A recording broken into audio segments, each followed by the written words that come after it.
Reka nsubire ndabaramutse mwe banywanyi mukurikira imboneshakure yacu ari nayo yanyu Shiramatsiko TV. Ni imboneshakure imwe rudende dushikiriza inkuru n'ibiganiro utaronka ahandi. Uyu ni umwanya w'amakuru agezweko ari kuvugwa ngaha mu gihugu c'u Burundi. Tubibutse ko ino mboneshakure yacu ari nayo yanyu Shiramatsiko TV bategurira amakuru aba atandukanye aba ari kuvugwa mu bisata bitandukanye, aho twibanda cane cane kwari kuvugwa ku gateka k'azina muntu, aba ari kuvugwa muri politiki, aba ari kuvugwa mu mutekano, aba ari kuvugwa mu butungane, aba ari kuvugwa mu makungu, aba ari kuvugwa ku mbuga ngurukana bumenyi ndetse n'andi yose mutamenye muba mwaranyagijwe turatohoza amaze tukabashikiriza ido n'ido. Twabateguriye amakuru ahambaye cane ariko aravugwa ngaha mu gihugu c'u Burundi.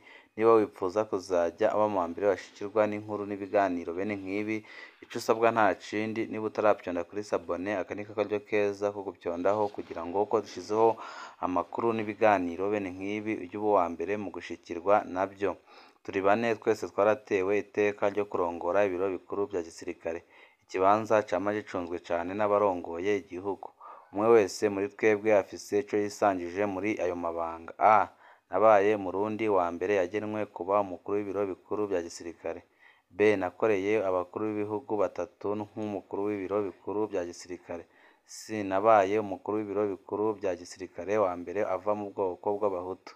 D. Nabaye umukuru w'ibiro bikuru vya gisirikare eka mbere umukuru w'igisirikare wa mbere yamaze igihe kinini muri ayo mabanga.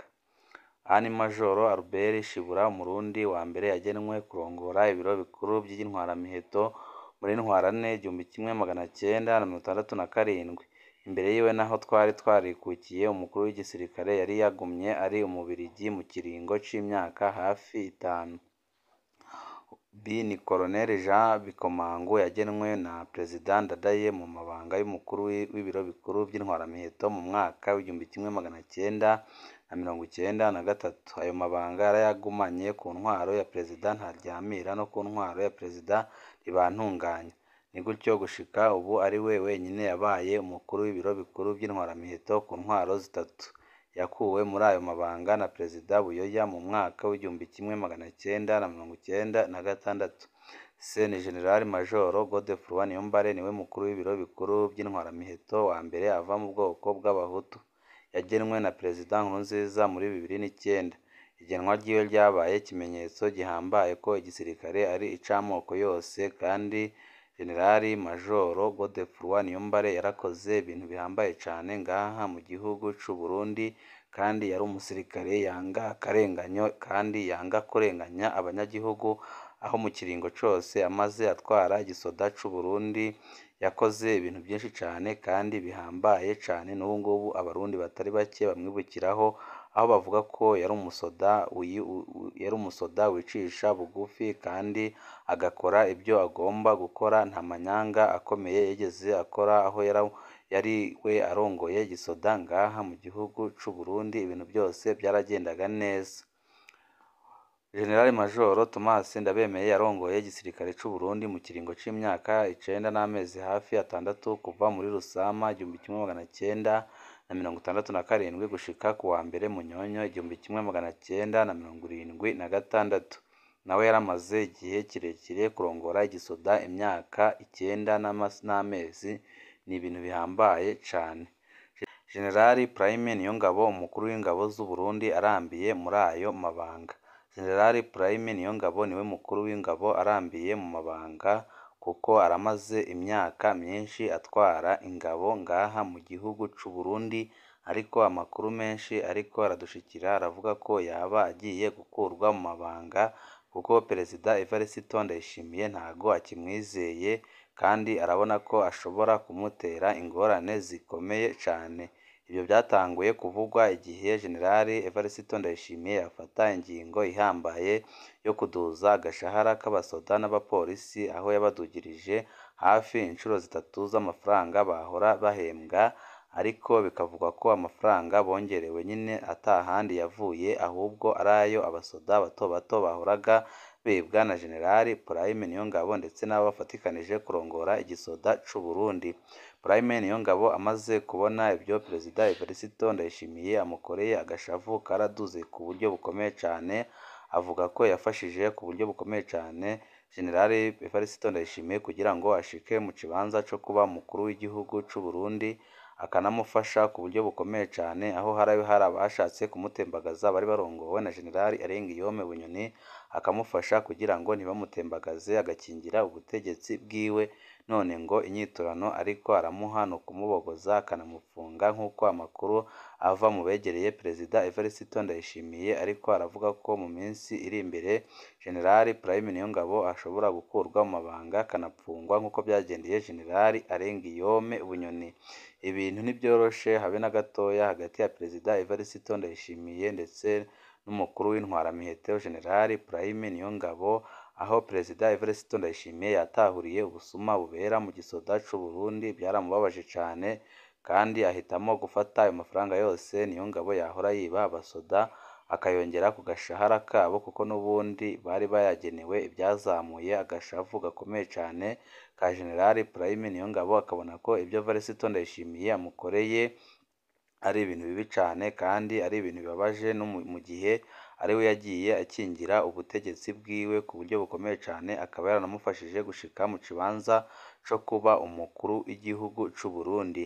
Ariko impamvu bamwe n'abandi babona ko Perezida Evariste Ndayishimiye yadugije agashahara k'abasoda n'abapolisi, ni uko yari afise ubwoba ko abasoda bashobora kugumuka nyuma y'ipfungwa rya General Guillaume Bunyoni, agahitamo kubongera agafaranga kenshi kugira ngo barusheho gukunda Perezida Evariste Ndayishimiye, kugira ngo bibagirwe General Guillaume Bunyoni, naho hari abasoda batari bake bavuze yuko naho badugijwe agashahara kugira ngo bibagirwe General Guillaume Bunyoni batazigera bamwibagirwa, ahubwo bazakora igishoboka cyose bakamuhorera.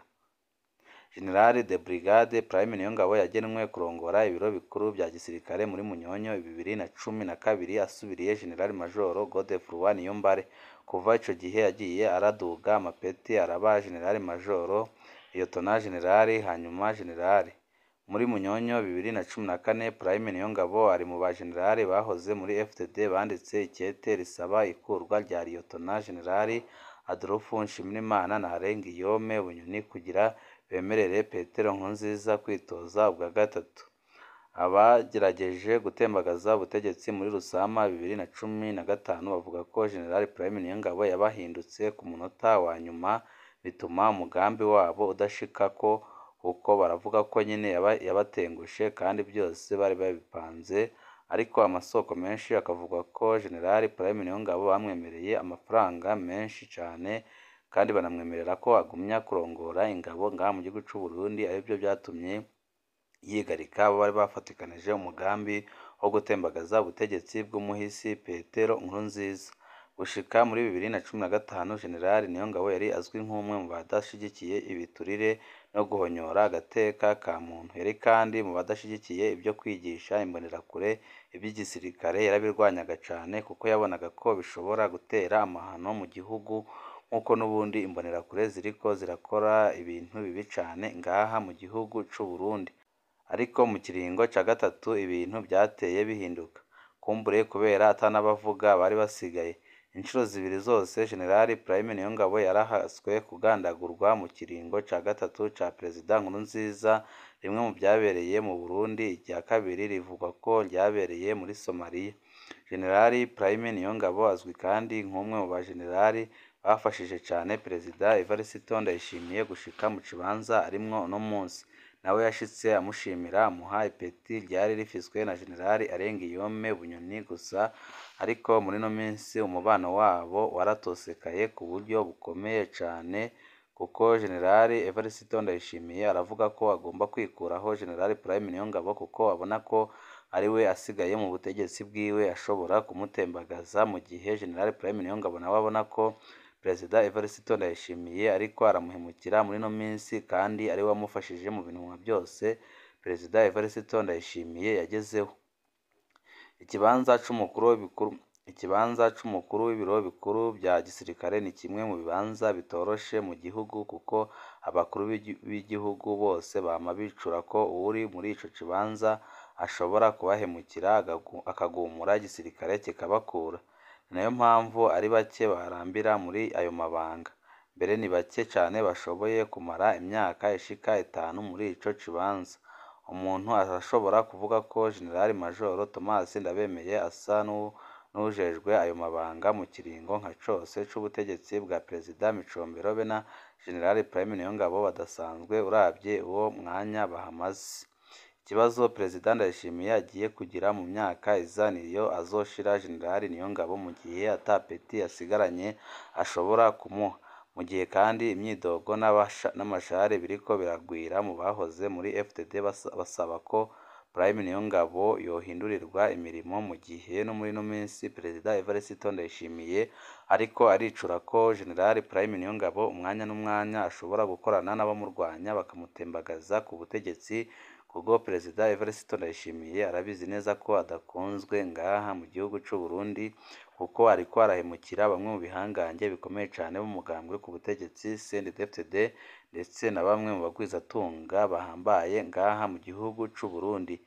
Murazi intambara ariko ararwana n'umugwizatunga ziranotse, kandi murazi neza ko Perezida Evariste Ndayishimiye iyo atanguye kurwana n'abagwizatunga yisanga ariko ararwana n'abajenerali bagenzi be nk'uko biriko biragenda muri no minsi.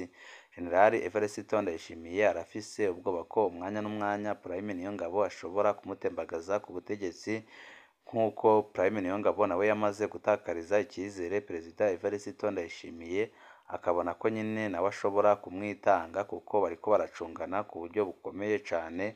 Ari Perezida Evariste Ndayishimiye ari gushaka kuba yakura mu mabanga General Prime Niyongabo akanamufunga, ariko ari kubura aha bihera mu gihe n'ibyo yakoze kuri General Arenguiyome Bunyoni bitarahera, mu gihe na Prime Niyongabo nawe ashaka kuba yakitanga Perezida Evariste Ndayishimiye, kuko arabizi neza ko umwanya n'umwanya ashobora kwinjizwa ibohero nk'uko byagendeye General Arenguiyome Bunyoni ndetse n'abandi benshi cyane bariko barinjizwa mu bohero atandukanye ngaha mu gihugu c'u Burundi. Kimwe mu bintu bitangaje ni ingene ata umukuru w'ibiro bikuru by'intwaramiheto yigeze ashobora kuba umukuru w'igihugu, no mu bihe ibyo gutembagaza ubutegetsi byari byeze, babiri gusa muri bo barashoboye kuba abashiranganje bo kwivuna abansi. Kumbure bifise ico bipfana n'ukuntu baba bacunzwe bidasanzwe kandi binubwa n'utwara igihugu nk'uko biriko biragenda muri no minsi nyine, aho Perezida Evariste Ndayishimiye ariko arinuba ku buryo bukomeye cyane General Prime Niyongabo, kandi Prime Niyongabo niwe wamufashije kugera mu kibanza arimwo uyu munsi. Abanywanyi bacu ni ngaha duce dusozerera amakuru twari twabateguriye, wipfuza kuzajya uba mu wa mbere bashikirwa n'inkuru n'ibiganiro bene nk'ibi, icyo usabwa nta kindi, niba utarabyonda kuri sabone, aka niko karyo keza ko gubyondaho kugira ngo uko dushikijeho amakuru n'ibiganiro bene nk'ibi ujye uba uwa mbere mu gushikirwa nabyo. Mu kandi kanya kari buze andi makuru turi kubatunganiriza, turi buze kubashikiriza nayo musabwa kuza kuyakurikira. Ibihe byiza nibyo ndabipfuriza.